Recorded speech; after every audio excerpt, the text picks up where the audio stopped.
Hello students of class 9th. Welcome to this online English class.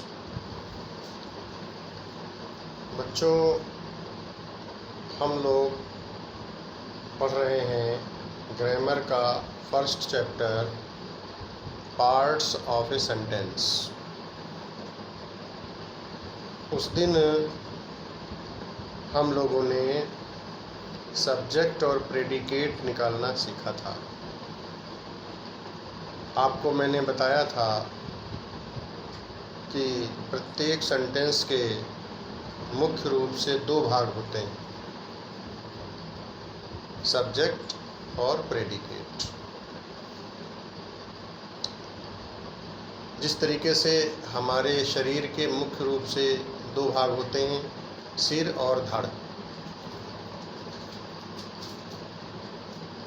तो ऐसे ही sentence के मुख्य दो भाग होते हैं, सब्जेक्ट और प्रेडिकेट। अब अगर हम ध्यान दें तो ये तो मुख्य भाग होते हैं दो सेंटेंस के। अब जैसे सब्जेक्ट है तो सब्जेक्ट के फिर पार्ट्स होते हैं। जैसे अभी बताया ना आपको कि जैसे मुख्य रूप हमारे शरीर के मुख्य रूप से दो भाग होते हैं, सिर और धड़। फिर अगर हम सिर को ले लें तो सिर के पार्ट्स होते हैं, आप जानते हैं, नाक, कान, आँखें, मुख, इस तरीके से सिर के पार्ट्स हैं। तो ऐसे ही जो सब्जेक्ट और प्रेडिकेट जो सेंटेंस के मुख्य भाग होते हैं, तो पहले हम देखेंगे या पढ़ेंगे कि सब्जेक्ट के कौन कौन से भाग होते हैं।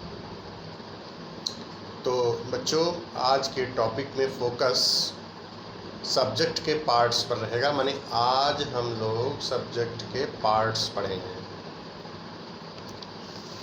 जैसे अगर हम सेंटेंस कहें ए मैन रैन, और इसमें पहले सब्जेक्ट और प्रेडिकेट छांटें, पिक आउट करें, तो सब्जेक्ट होगा ए मैन और प्रेडिकेट हो जाएगा रैन। ए मैन रैन। तो आप जानते हैं, मैंने आपको बताया था कि प्रेडिकेट वर्ब से शुरू होता है।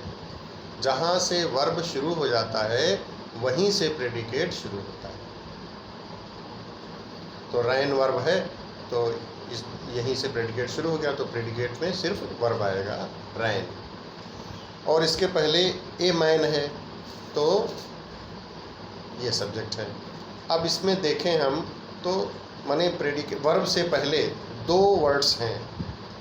वर्ब जो रैन है उसके पहले दो शब्द लिखे, ए मैन रैन। तो दो शब्द हैं वर्ब रैन के पहले, ए मैन, ए और मैन। तो इसमें जो वर्ब के तुरंत पहले जो शब्द है मैन, यह नाउन है। नाउन आप पढ़ चुके हैं, noun is the name of a person, place और एनीथिंग। तो मैन जो है वो नाउन है। इसको हम कहेंगे हेड वर्ड, क्योंकि इसी के हिसाब से वर्ब लगेगा आगे, तो इसीलिए इसको हम हेड वर्ड भी कहते हैं। नाउन को हेड वर्ड भी कह लेते हैं। और इसके पहले जो वर्ड है वो है ए मैन। तो ए जो है ये मैन की एक प्रकार से मैन को क्वालिफाई कर रहा है, तो ये क्वालिफायर है। इसको क्या कहेंगे? क्वालिफायर। माने हेड वर्ड के पहले जो वर्ड्स लगे होंगे वे क्वालिफायर्स में आएंगे। अब क्वालिफायर्स में एक वर्ड भी हो सकता है और दो भी हो सकते हैं। जैसे अभी मैंने जो सेंटेंस आपको बताया, ए मैन रैन, तो इसमें मैन हेडवर्ड है, नाउन जो है वो हेडवर्ड है, और इसके पहले एक वर्ड है ए, तो ये जो है क्या है? क्वालिफायर। मैंने नाउन के पहले जो वर्ड्स प्रयुक्त होंगे नाउन के बाईं तरफ लेफ्ट हैंड पे जो वर्ड्स प्रयुक्त होंगे वो जो है आपके क्वालिफायर्स होंगे। तो एक वर्ड है तो एक क्वालिफायर, इसमें एक क्वालिफायर में आ जाएगा। तो माने सब्जेक्ट का पहला पार्ट इसमें क्या हो जाएगा, तो क्वालिफायर, और दूसरा हो जाएगा हेड वर्ड जिसको कि नाउन कहते हैं। ठीक है।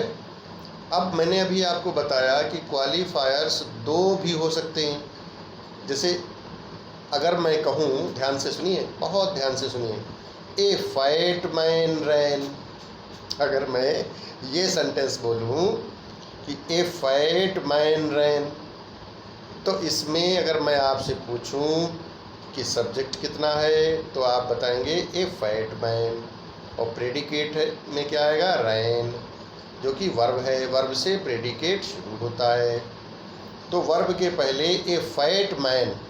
अब देख रहे हैं आप, नाउन या हेडवर्ड के पहले इस सेंटेंस में कितने शब्द हैं, दो शब्द हो गए, ए और फैट। फिर मैन नाउन आया जिसको कि हेडवर्ड कहते हैं।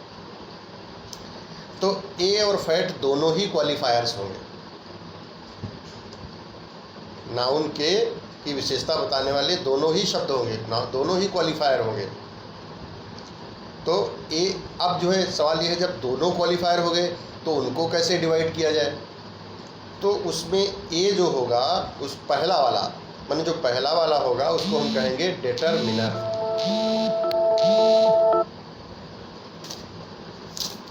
पहले वाले वर्ड को डिटरमिनर कहेंगे या डिटरमाइनर भी कह सकते हैं। और दूसरा वाला जो है वो होगा एडजेक्टिव। ए फैट मैन, मैन की विशेषता बता रहा फैट, तो क्वालिफायर तो है ही है, और ये क्वालिफायर में कौन क्या होगा, एडजेक्टिव कहा जाएगा। और ए क्या होगा, अगर क्वालिफायर में तुमसे कोई पूछे कि ए क्या चीज़ है, ए है तो क्वालिफायर, लेकिन है क्या, तो ये क्या है, ये आर्टिकल है। आप पढ़ चुके हैं पिछली कक्षाओं में ए, एन और दा का प्रयोग आपने खूब पढ़ा था। A boy, an elephant, a book, an onion, इस तरीके से आप ए और एन लगाना आपने सीखा था। तो ये आर्टिकल्स इनको कहते हैं। तो ए जो है वो आर्टिकल में आ जाएगा। तो कहने का मतलब ये है कि अगर नाउन सब्जेक्ट में, अगर नाउन या हेडवर्ड के पहले दो शब्द हैं तो पहला वाला क्वालिफायर हो, पहला वाला होगा डिटरमिनर और दूसरा वाला होगा एडजेक्टिव। दोनों ही क्वालिफायर्स में आएंगे। समझ गए, हैं दोनों क्वालिफायर्स नाउन के। तो इस तरीके से हम सब्जेक्ट के पार्ट्स निकाल लेते हैं। अब क्वालिफायर्स तीन भी हो सकते हैं। अभी सुनते जाइए, और जितने ही ध्यान से आप मेरी बात को सुनोगे, समझोगे, उतना ही आपको अच्छे से समझ में आएगा। वीडियो बार बार देखिए और बार बार सुनिए और समझिए। तो अभी मैंने, पहले तो आपने देखा था कि एक क्वालिफायर था, फिर दो हुए। अब मैं देखो आप समझाने जा रहा हूँ, तीन भी क्वालिफायर्स हो सकते हैं। हाउ मेनी, थ्री क्वालिफायर्स भी हो सकते हैं। अब थ्री क्वालिफायर्स कैसे हो सकते हैं, ज़रा सुनिए। मैं सेंटेंस बोल रहा हूँ, ए वेरी फैट मैन रैन। अब मैंने कहा, मैंने बताया आपको कि ए वेरी फैट मैन रैन, तो ए वेरी फैट तीन क्वालिफायर हो गए। और मैन तो आप जानते हैं नाउन है जो कि हेडवर्ड है। तो तीन क्वालिफायर्स भी हो सकते हैं। अब क्वालिफायर्स के अगर हम डिवीज़न करें तो ए क्या हो जाएगा, डिटरमिनर, और वेरी क्या हो जाएगा, एडवर्ब, क्योंकि फैट जो एडजेक्टिव है उसकी विशेषता बता रहा है। आप जानते हैं एडजेक्टिव की जो विशेषता बताता है वो एडवर्ब होता है, तो वेरी एडवर्ब हो जाएगा, और फैट क्या होगा, वो एडजेक्टिव होगा। तो ए वेरी फैट, और मैन तो आप जानते हैं नाउन हेडवर्ड। तो इस तरीके से आपने देखा कि तीन क्वालिफायर्स भी हो सकते हैं। माने सब्जेक्ट पार्ट्स में जो हेडवर्ड या नाउन के पहले वर्ड्स लगे हुए हैं वो एक भी हो सकता है, दो भी हो सकते हैं, और तीन भी हो सकते हैं। अब जैसी ज़रूरत होती है वैसे हम लगा लेते हैं। जैसे आपके पास काला पेन भी होता है, नीला पेन भी होता है और पेंसिल भी होती है। तो इस और जब जिस चीज़ की ज़रूरत होती है तो आप उसका प्रयोग पढ़ाई लिखाई में अपनी कर लेते हो। ऐसे ही सेंटेंस में हमें जितने वर्ड्स की ज़रूरत होती है, जितने क्वालिफायर्स को लगाना होता है, हम चाहते हैं उसी हिसाब से हम यूज़ कर लेते हैं। अब एक और बात, सब्जेक्ट पार्ट्स में एक बात और समझ लीजिए। ये तो नाउन या हेडवर्ड के बाईं तरफ माने पहले प्रयुक्त होने वाले शब्दों के बारे में मैंने तुम्हें बताया। अब जो हेडवर्ड या नाउन है, कभी कभी क्या होता है उसके राइट हैंड पे माने दाहिनी तरफ भी कुछ आ जाता है। आप कुछ लिख सकते हैं, जैसे मैं जो सेंटेंस बोल रहा हूँ उसको बड़े ध्यान से सुनिए। अगर मैं कहूँ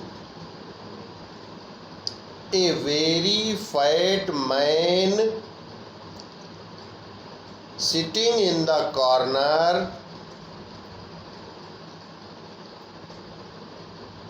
इज ए स्वीट सेलर। फिर से सुनो, ए वेरी फैट मैन, इतना तो आप समझ गए, पहले बताया। अब देखो मैन हेडवर्ड के बाद में और शब्द बोल रहा हूँ। ए very fat man sitting in the corner is a sweet seller. अब अगर मैं इस सेंटेंस में आपसे कहूँ कि सब्जेक्ट और प्रेडिकेट पिक आउट करो, तो आप सब्जेक्ट में कितना बताएंगे? A very fat man sitting in the corner, यहाँ तक सब्जेक्ट इसमें होगा। और is a sweet seller, is verb आ गया, और आप जानते हैं कि वर्ब से ही प्रेडिकेट शुरू हो जाता है। तो इज ए स्वीट सेलर ये जो है प्रेडिकेट में चला जाएगा, और इज से पहले जितना पार्ट है वो सब पूरा सब्जेक्ट में आएगा, ये ध्यान रखना है।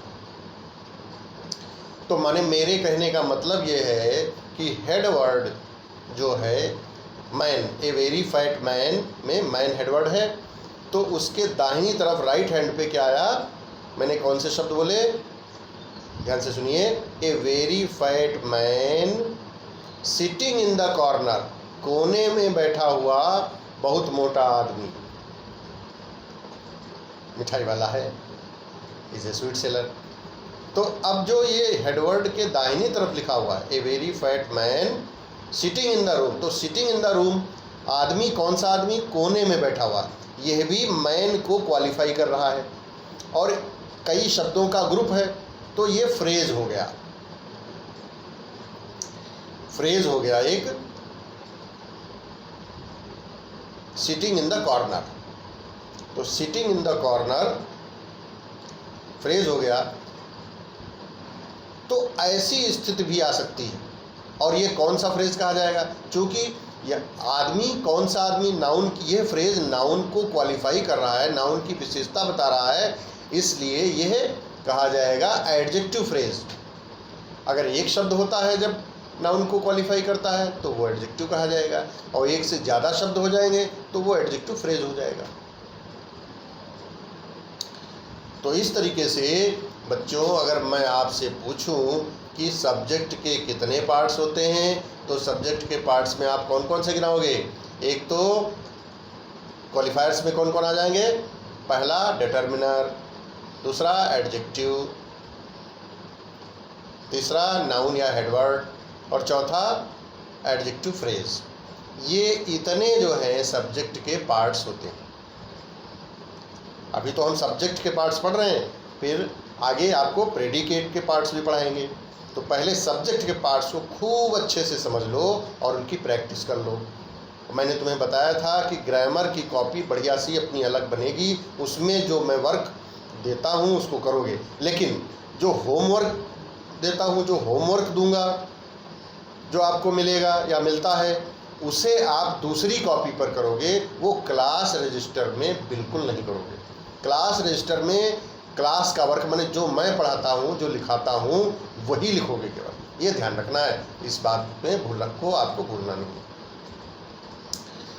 तो अब देखिए सब्जेक्ट, अब मैं तुम्हें बताना चाहूँगा, मैं तुम्हें बताऊँगा कि सब्जेक्ट के रूप में हम कौन कौन से वर्ड्स को प्रयोग कर सकते हैं। जैसे नाउन्स जो होते हैं उनको हम सब्जेक्ट के रूप में प्रयुक्त कर लेते हैं। जैसे कहा जाए Mohan goes to school, Mohan plays football, तो इसमें मोहन क्या है, नाउन है ना, तो नाउन को सब्जेक्ट के रूप में प्रयोग किया जा सकता है। ऐसे ही प्रोनाउंस को भी हम प्रयोग कर सकते हैं सब्जेक्ट के रूप में। जैसे you are a good boy, तो यू जो है इसमें क्या है, प्रोनाउन है, नाउन की जगह पर, नाउन के स्थान पर जो शब्द प्रयोग किया जाता है वो क्या होता है, प्रोनाउन होता है। A pronoun is a word used in place of a noun, तो प्रोनाउन को भी आप सब्जेक्ट के रूप में प्रयोग कर सकते हैं। इसी तरीके से इट, जैसे कहा जाए इट इज़ वेरी हॉट, तो इट का प्रयोग इसमें एक सब्जेक्ट के रूप में है, तो इट को भी हम सब्जेक्ट के रूप में प्रयोग कर सकते हैं। ऐसे देयर वर्ड होता है, there is a cat in the room, तो इसमें देयर जो है सब्जेक्ट है और हम देयर का प्रयोग भी सब्जेक्ट के रूप में कर सकते हैं। ऐसे ही आईएनजी क्रिया जो होती है उसको हम वर्ब से पहले सब्जेक्ट के रूप में प्रयुक्त कर सकते हैं। जैसे कहा जाए कि walking is a good exercise, टहलना एक अच्छा व्यायाम है, तो वॉकिंग इसमें आप देख रहे हैं इस वर्ब से पहले आया है जो कि सब्जेक्ट का काम कर रहा है, तो हम आईएनजी क्रिया को भी सब्जेक्ट के रूप में प्रयुक्त कर सकते हैं। ऐसे ही टू वर्ब जो होती है, जैसे वर्ब के पहले जिस वर्ब के पहले टू लगा हो उसको भी हम सब्जेक्ट के रूप में प्रयुक्त कर सकते हैं। जैसे to work is to worship, तो टू वर्क जो है इसमें इस वर्ब से पहले आया है, तो ये क्या है, यह भी सब्जेक्ट होगी। तो इस तरीके से हम इन चीज़ों को, इन वर्ड्स को या फ्रेजेस को हम सब्जेक्ट के रूप में सेंटेंस में प्रयुक्त कर सकते हैं। तो ये रहे बच्चों सब्जेक्ट के पार्ट्स। मैंने आपको अच्छे से बहुत सरल भाषा में समझाया और आपने सुना। अब आपकी ड्यूटी है, आपका कर्तव्य है कि आप इस वीडियो को बार बार देखें और समझें। अब इसके लिए मैं पीडीएफ बनाऊंगा, कुछ मैं आपको जो है सॉल्व करके भेजूंगा, उनको आप अपने क्लास रजिस्टर वाले में लिख लेंगे और कुछ प्रैक्टिस के लिए होमवर्क में दूंगा, उनको घर पे प्रैक्टिस कर लीजिएगा। Okay, that's all for today, thank you.